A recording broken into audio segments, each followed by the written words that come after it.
Salut à tous, salut Stéphanie, salut Pascal, salut Thomas, salut Hervé, salut Flody, salut Bob, salut Théob, salut à tous. Allez, bienvenue en ce mardi 25 avril. Mardi 25 avril, écoutez, il est 13h31, on démarre, stop blabla, direction des marchés financiers. Et puis aujourd'hui, on va préparer la séance, on va aller voir le Nasdaq, on va aller voir le Dow Jones comme hier. On va aller faire un petit peu de pétrole aussi, je pense qu'il peut être intéressant le pétrole. Et puis le gold, ça fait longtemps que je ne l'ai pas vu, donc on va aller aussi voir le gold aujourd'hui. Allez, let's go, merci pour vos pouces, vos encouragements, et c'est parti. Place à l'analyse, tout de suite maintenant. Ah oui, quand même, un petit peu avant, pour info, pour ceux qui seraient intéressés, donc demain après-midi, à 15h30, donc je ferai un live sur YouTube, sur ma chaîne, où je ferai du scalping tout simplement. J'essaierai de faire mon après-midi, salut Flo, j'essaierai de faire mon après-midi en direct là, sur la chaîne. Et puis j'essaierai de répondre aussi à vos questions, s'il y en a, évidemment. Ok, je vous dis à demain après-midi, sinon à demain midi. Ok, alors pour le moment, direction l'analyse et on part sur le Nasdaq. Allez, let's go Nasdaq, c'est parti. Je me repositionne en weekly, sachant qu'on est mardi et que hier j'ai déjà fait, on va dire, l'analyse du weekly. Et donc, la bougie qui est en cours, on en discutait justement avec un coaché, ne jamais analyser une bougie qui est en cours de construction. D'accord? Donc, cette bougie qui est en cours de construction, il ne faut pas l'interpréter, l'analyser. Elle n'est pas encore clos. En revanche, les bougies précédentes et tout le mouvement qu'il y a eu avant, évidemment qu'on va en tenir compte. Donc, là, si je me place sur le weekly à mardi, c'est simplement pour me rappeler, salut Diane, salut Jean-Paul, c'est simplement pour me resituer sur les grands enjeux, sur les grands niveaux de liquidité. Quand je dis grands, c'est-à-dire qu'ils sont au-dessus du daily, au-dessus du 1 heure, donc ce sont des niveaux prépondérants par rapport aux autres unités de temps qui sont plus rapides. Ok? C'est uniquement pour ça, c'est pour me replacer, pour me remettre un peu le graphe en tête. Et comprendre vraiment ce qui s'est passé sur les bas, notamment ici, etc. Et au niveau des impulsions. Ok. Et donc, pour en revenir à ce qui avait été vu hier, là je vais très rapidement, l'impulsion 1, l'impulsion 2 qui nous emmènerait sur les 14 000. Ok. Chiffre rond également, donc je ne serais pas étonné, en tout cas d'un point de vue graphique, analyse technique graphique, à ce qu'on aille chercher un niveau de liquidité intermédiaire, enfin pardon, un beau niveau de liquidité weekly sur ce haut ici. D'accord? Je ne serais pas étonné. Maintenant, c'est une histoire de timing. Et pour cette semaine, le sens prioritaire que je donne sur ce Nasdaq, pour moi, il est haussier. Et pourtant, hier j'étais baissier en daily. Ok? Ça ne m'empêche pas d'avoir des daily, des sens prioritaires baissiers sur un daily, alors que mon weekly est haussier. Tout pendant, et on va aller le voir en daily, tout pendant qu'il y a j'attends un certain niveau, tout pendant que le niveau en question n'a pas été liquidé, entre guillemets, je ne serai pas acheteur encore sur ce Nasdaq. Ok?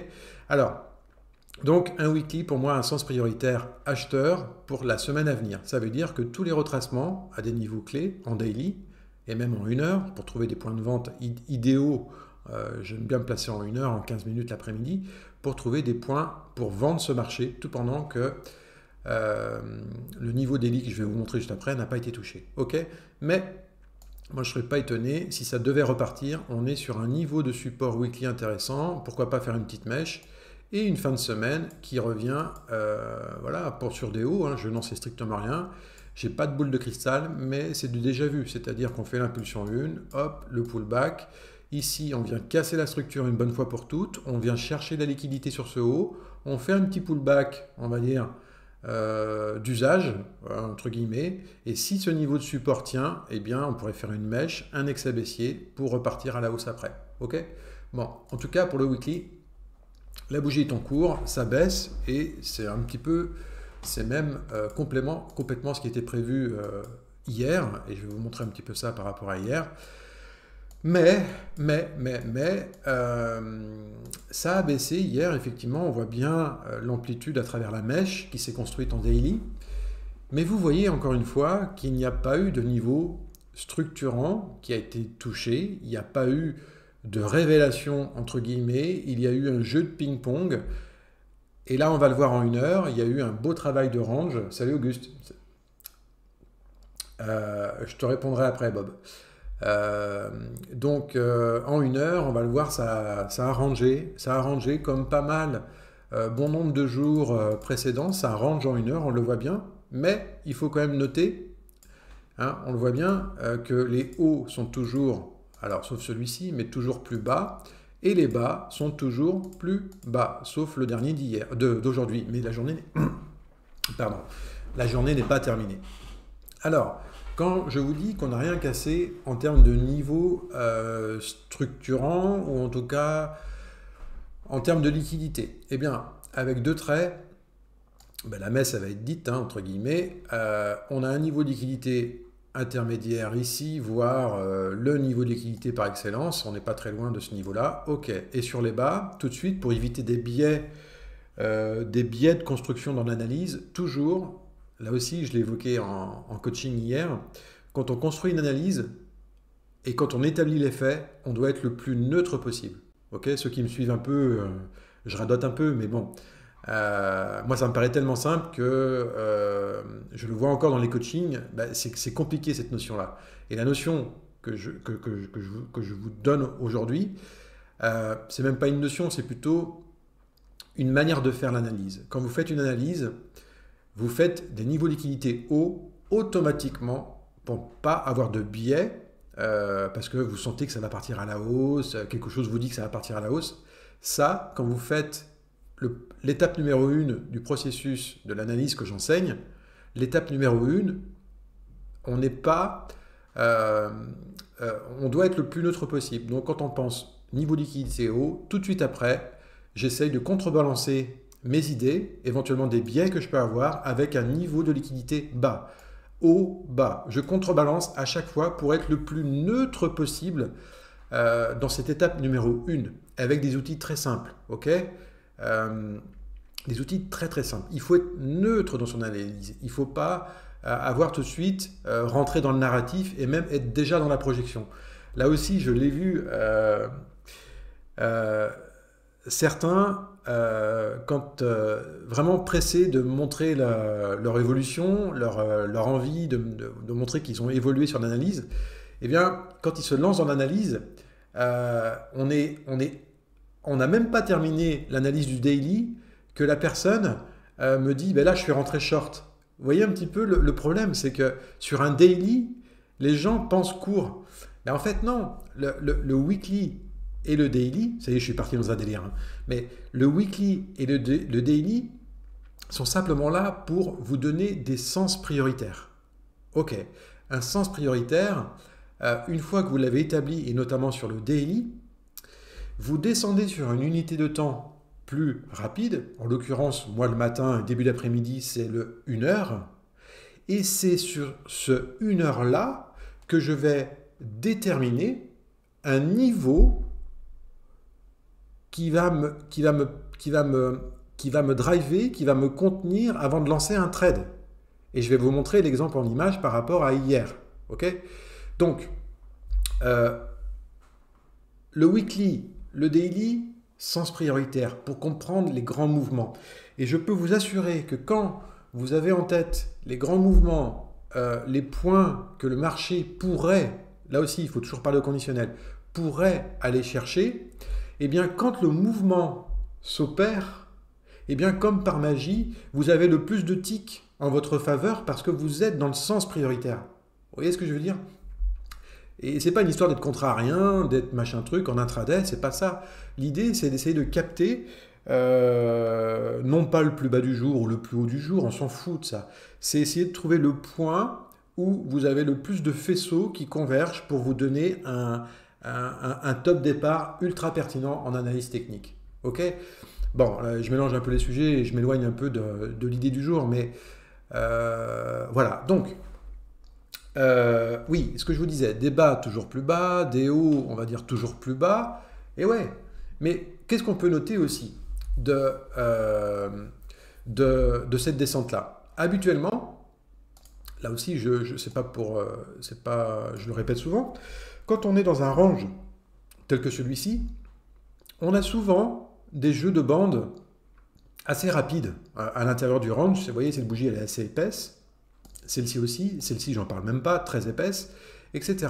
Et là, qu'est-ce qu'on voit? Hésitation en haut, ok. Et là, on commence à avoir des corps de bougies euh, qui se tassent un peu. Alors là, on a quand même eu une belle accélération, pardon, sur cette bougie ici, mais là, ça commence à se tasser un peu.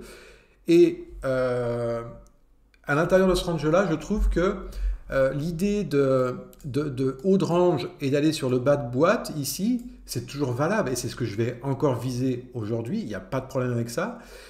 Mais quand je vois ça, ça me donne l'idée que les mouvements de baisse sont systématiquement achetés. Regardez, mouvement de baisse systématiquement acheté. Mouvement de baisse systématiquement acheté. Là, aujourd'hui, ça va être ce niveau de liquidité que je vais viser. On va en parler après.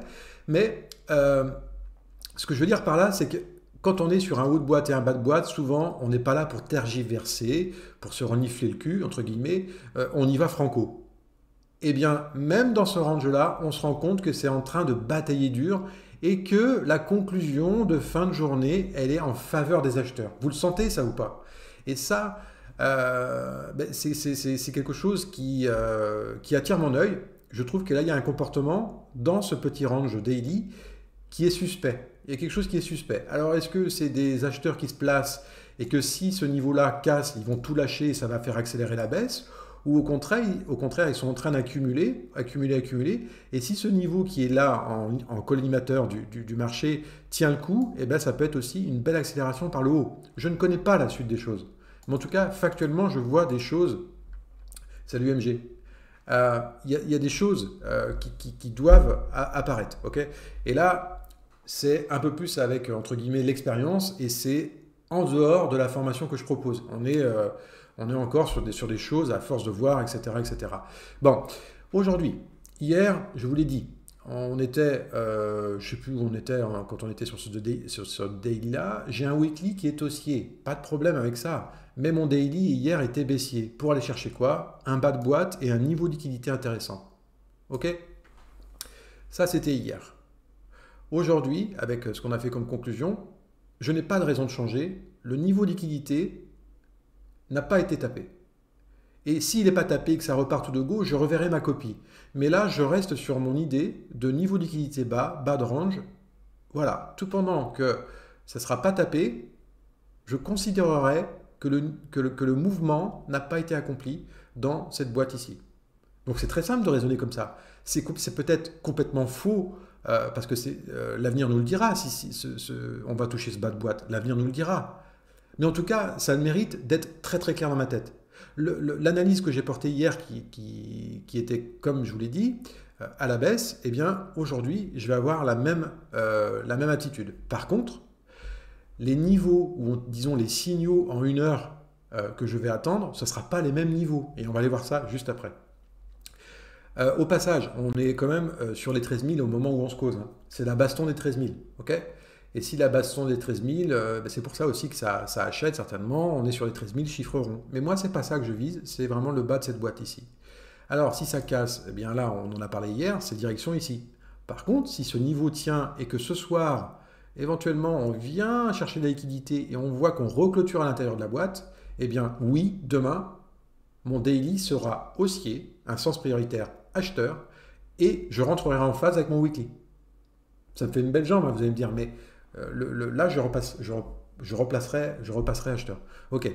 Donc, alors il y a quand même cette imbalance ici, hein, il faut se méfier. C'est pour ça que je vous dis que si ce niveau ne tient pas, l'imbalance comblée, et ensuite, il y a de fortes probas pour aller chercher ce niveau de liquidité avec un petit bisou. Encore une fois, je l'ai placé pour aujourd'hui. Un petit bisou sur le MA200 qui serait de bon augure. Et c'est quelque chose qu'on a l'habitude de voir, c'est-à-dire qu'on vient fracasser le MA200, hop, hop, et puis on est dans le cadre d'un pullback qui peut être de plus ou moins fort. Hein.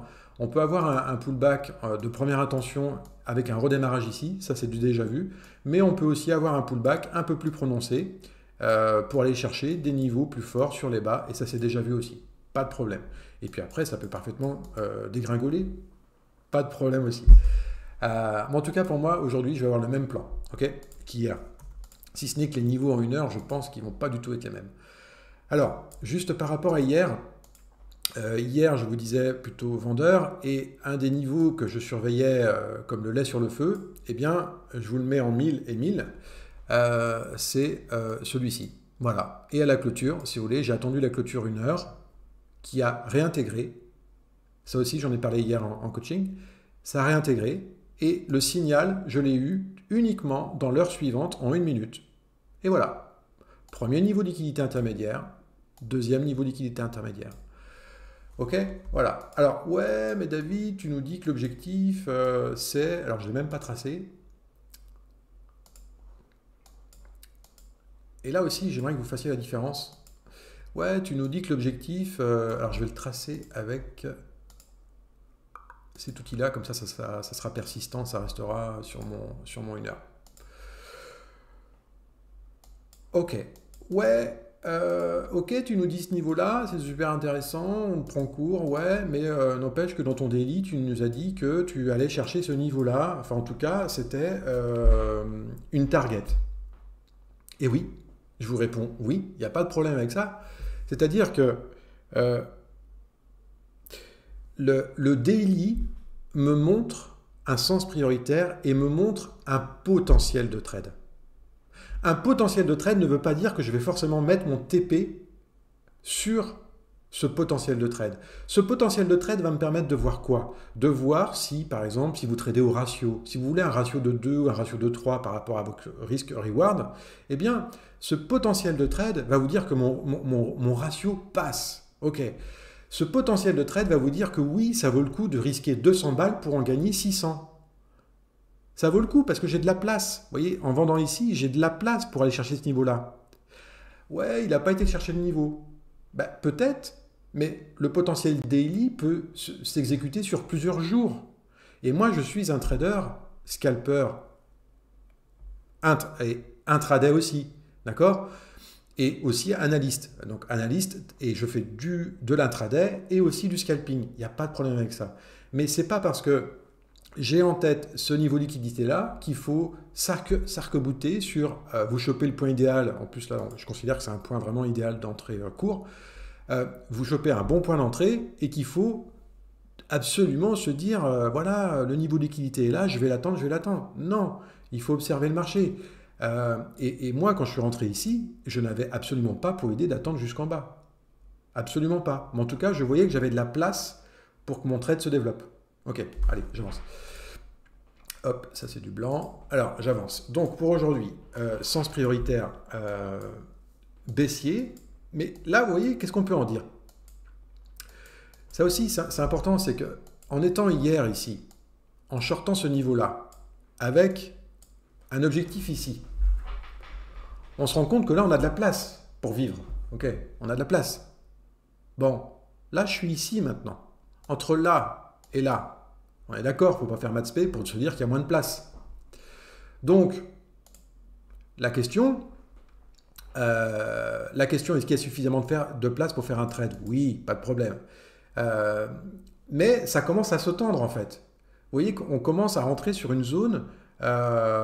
Déjà, là, hier, vous voyez, on pourrait penser à une prise de liquidité. Là, on a fait un retest ce matin magnificace. Ok. Donc, on commence à rentrer dans des zones d'achat, un peu plus d'achat. Je ne sais pas à quel moment, si ça devait repartir, à quel moment ça va repartir. Hein? Donc, je suis déjà moins à l'aise parce que j'ai moins de place pour lancer un intraday à la vente. Même si, rappelons-nous que le marché est un glouton de liquidité et que cette liquidité qui est ici, on est tellement proche que c'est tellement tentant que... Ouais, ok. Bon, allez, ça c'est posé. Donc, mais il y a moins de place. Donc, careful. Je suis moins à l'aise à shorter ici que à shorter hier ici avec en plus un magnifique travail sur le MA200. On l'avait évoqué aussi hier. Donc maintenant, j'ai un sens prioritaire qui est plutôt vendeur en première intention pour aller chercher un niveau de liquidité. Quel serait, pour moi, un point idéal pour entrer court sur ce marché? Eh bien, je vais là, je vois tout de suite dans cette descente, impulsion 1, pullback. Si j'envoie une impulsion 2 de la même amplitude, ça fait à peu près, je ne sais pas, par là.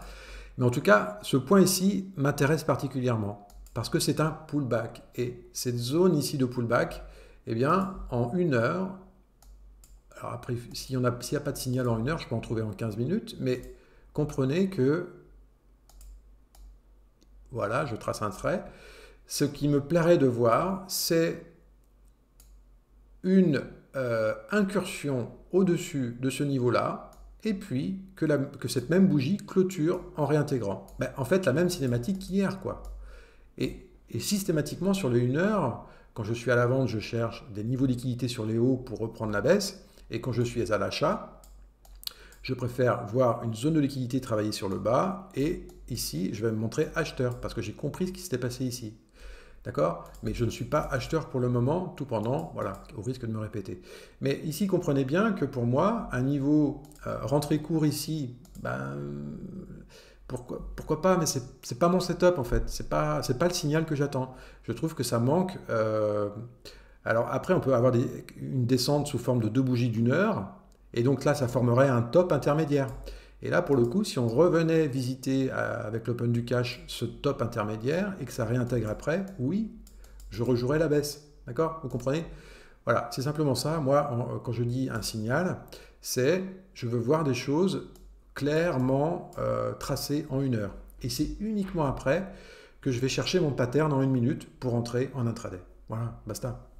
Donc, et puis c'est pareil, il ne faut pas anticiper la clôture de cette bougie, parce qu'on peut très bien avoir une bougie cet après-midi qui part tout de go et qui clôture au-dessus.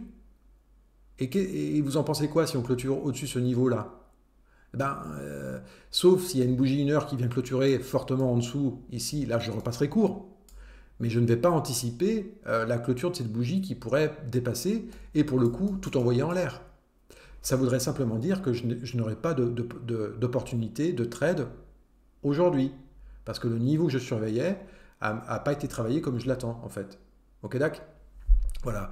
Autre niveau intermédiaire qui pourrait être intéressant, pourquoi pas celui-ci. Mais je me dis, alors après là c'est pareil, c'est plus l'expérience, mais je me dis que si le marché, avec le travail qu'il a fait en bas, parce que ça me saute aussi aux yeux, impact, 2 impacts, s'il arrive jusque-là, il est fort à parier que pour le coup, on relance la machine et qu'on n'aille pas chercher ce niveau de liquidité. Okay?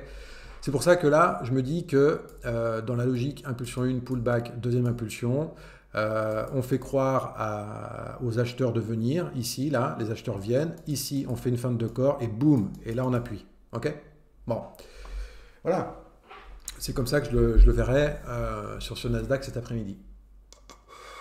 Que dire de plus sur ce Nasdaq? Ouais, j'ai déjà beaucoup parlé sur ce Nasdaq. Et on va les voir maintenant. On va aller voir maintenant. Qu'est-ce que j'ai dit? Et on va aller voir le Dow Jones. Eh ouais.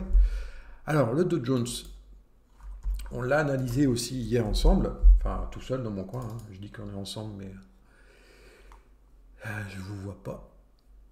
Alors, NQ. YM, ah, il ne me l'a pas mis, le YM. Ah oui, c'est que je ne suis pas sur le bon. Attendez, hop. Green, c'est green. Ok, ça va calculer. Voilà, Dow Jones. Je me place en daily. Et voilà. Donc, dans la logique d'hier sur l'analyse du Dow Jones,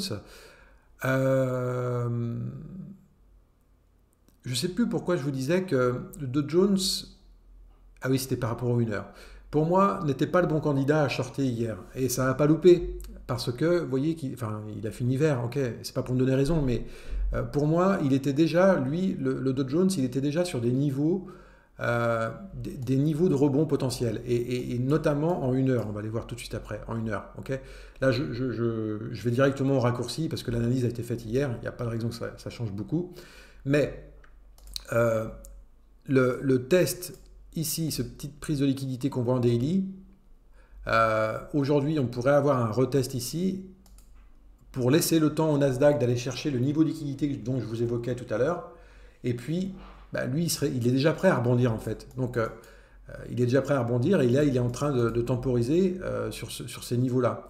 Et là, le voir descendre, et si le Nasdaq a eu le temps d'aller chercher son niveau de liquidité, bah, bizarrement, on pourrait voir un alignement des planètes et comment dirais-je, tous les indices partir au même moment. Et on se dira que c'est grâce à la rotation de la queue de la vache ou le sens du vent, voyez. Mais sérieusement, là, on voit clairement qu'il a envie d'y aller, là. Là, il a envie d'y aller. Mais, ouais, bon. Je ne vais pas refaire toute l'analyse. On va juste aller sur le 1 heure pour rester sur la notion de liquidité. Et pour la notion de liquidité, quand on discutait hier ensemble, ça, pour moi, ça ne se trompait pas. Un peu comme le nez au milieu de la figure. Là, ce mouvement qu'on a vu quand on était ensemble, il était quelle heure? 13 heures, on était par ici. Eh bien, c'est pour ça que quand je vous disais que sur les hauts, ici, on parlait de ce point pour shorter le Dow Jones, eh bien hier, je vous disais que pourquoi pas shorter le Dow Jones, mais je trouve que ce n'est pas le bon candidat parce on le voit très nettement, il a déjà fait un travail sur ce bas. Et par rapport au Nasdaq, qui lui, le niveau de liquidité que je vise, il laisse encore du potentiel plus bas encore, le niveau de liquidité Nasdaq. Alors que le Dow Jones, on voit qu'il est sur déjà un niveau prêt à rebondir en fait. Donc, que dire sur ce Dow Jones? Bah, ce Dow Jones, je ne le traderai pas. Je ne le traderai pas. C'est relativement propre hein, ce qu'il fait là sur les bornes hautes, les bornes basses. Mais hier, je sentais qu'il y avait plus...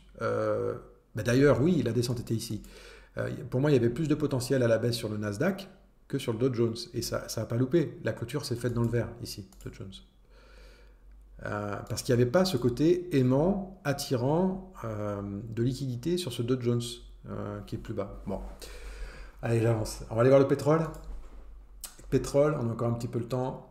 Et après, place à l'après-midi.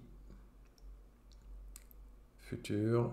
Alors, est-ce qu'il va être là? Ouais, je l'ai là, ici. Ok. Ça va être bien le pétrole parce que je pense qu'on va pouvoir travailler les gaps. Voilà, ok. Alors, le pétrole, rappelez-vous, avant les vacances.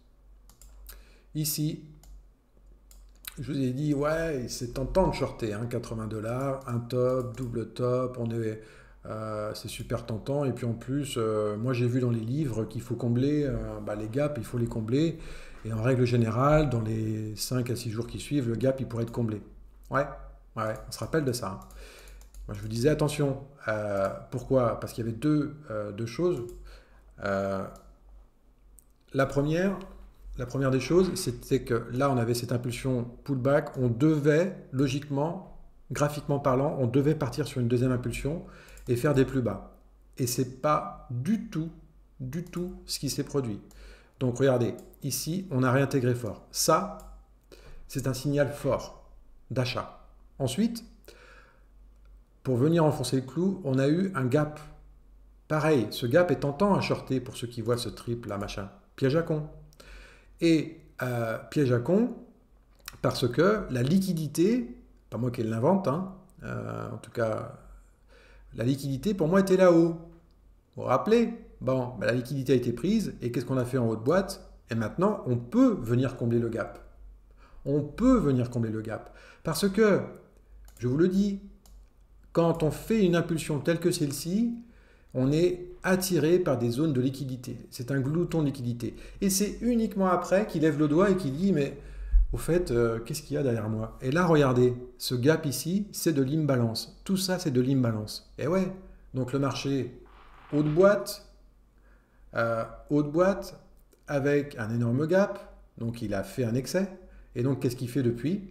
Voilà, moi je ne le traite pas le pétrole, mais c'est magnifique quand même, hein, cette descente. Alors, là, certains se disent, ouais, il n'a pas clôturé le gap. Eh bien, si je le mets à l'analyse aujourd'hui, parce que je pense qu'il y a un truc intéressant sur ce pétrole, au moins pour clôturer au moins pour finir le gap ici, ça va être, vous voyez, on a eu une belle première impulsion.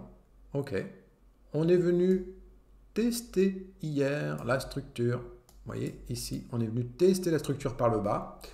Et là, je trouve que en 1 heure, je suis sûr qu'il y a des points intéressants pour reprendre quoi? Du cours, pour aller chercher éventuellement une deuxième impulsion, mais là n'est pas l'idée. L'idée, c'est avant tout d'aller chercher le comblement de ce gap-là. Ok?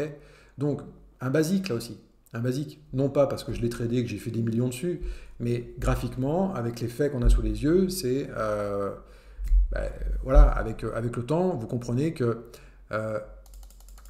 imaginez ceux qui sont rentrés court ici, là, dans cette bougie-là, en se disant « Ouais, le gap, le gap, le gap ». C'est vrai, ça aurait pu se faire d'un coup.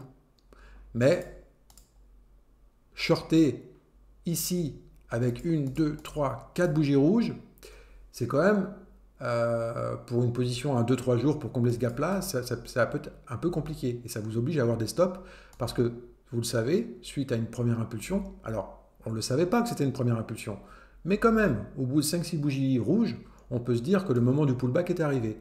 Alors, le mouvement, pour savoir déterminer, je dirais, où le pullback pourrait s'arrêter, eh bien, vous avez le choix des structures, vous avez les EMA 200, vous avez les imbalances, etc. Et là, je trouve qu'on a un pullback sur une structure qui me paraît pertinent. Et pourquoi pas reprendre du cours sur ce pétrole pour aujourd'hui. Je ne traite pas toujours. Alors, en 1 heure, on a à peine fait le job ici. J'aurais bien voulu un petit bisou sur la 200. On n'a pas eu. Salut Abderrahman. Donc, voilà. Par contre, ce qui me saute aux yeux, je vais tout de suite à la conclusion, mais regardez, ici. 1, 2, regardez. Là, ça, c'est notamment celle-ci, prise de liquidité. Et là, on casse la structure. Ok, là, vous voyez quoi? Prise de liquidité. Alors, c'est pas une prise de liquidité, pardon. C'est plutôt des tops. Ici, c'est des tops. Une prise de liquidité, ça aurait été, par exemple, ici. Ok, là, j'ai pas mal de choses. Et on voit le marché qui vient ici et il repart. Excusez-moi, j'ai l'imprimante qui se met en branle. Là, ça aurait été une prise de liquidité. Non, ici, c'est plutôt une zone voilà, de top avec le MA200. Ok, ici, on inverse, on casse la structure. Et là, on regarde ce qu'on a derrière nous. Là, en premier TP, on a de l'imbalance. Donc là, pourquoi pas, imbalance. Ensuite, on a ce beau niveau de liquidité ici. Mais ce que je disais avant, l'idée, c'est quand même de jouer la clôture du gap. Et je ne sais plus à combien il était le gap. D'accord?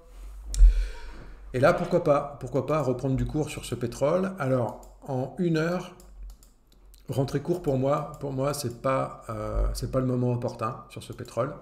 C'est pas le moment. On a déjà consommé des bougies 60 assez intéressantes. Et là, tant pis si ça vient pas le setup, mais je serais plutôt en attente d'un retest de la structure. Vous voyez, ici par exemple.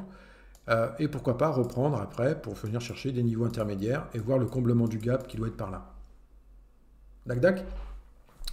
Voilà, donc le pétrole est intéressant parce que des gaps comme ça, autant sur les actions, on peut en trouver beaucoup. Hein. Les cryptos, il n'y en a pas parce que ça cote tout le temps. Les futurs, on en trouve assez rarement le lundi matin ou éventuellement dans la nuit quand il y a un bouleversement. Mais les gaps, on n'en voit pas souvent sur ce que je trade, en tout cas sur les futurs, on n'en voit pas souvent. Et là, le pétrole, c'est un exemple assez intéressant, je trouve.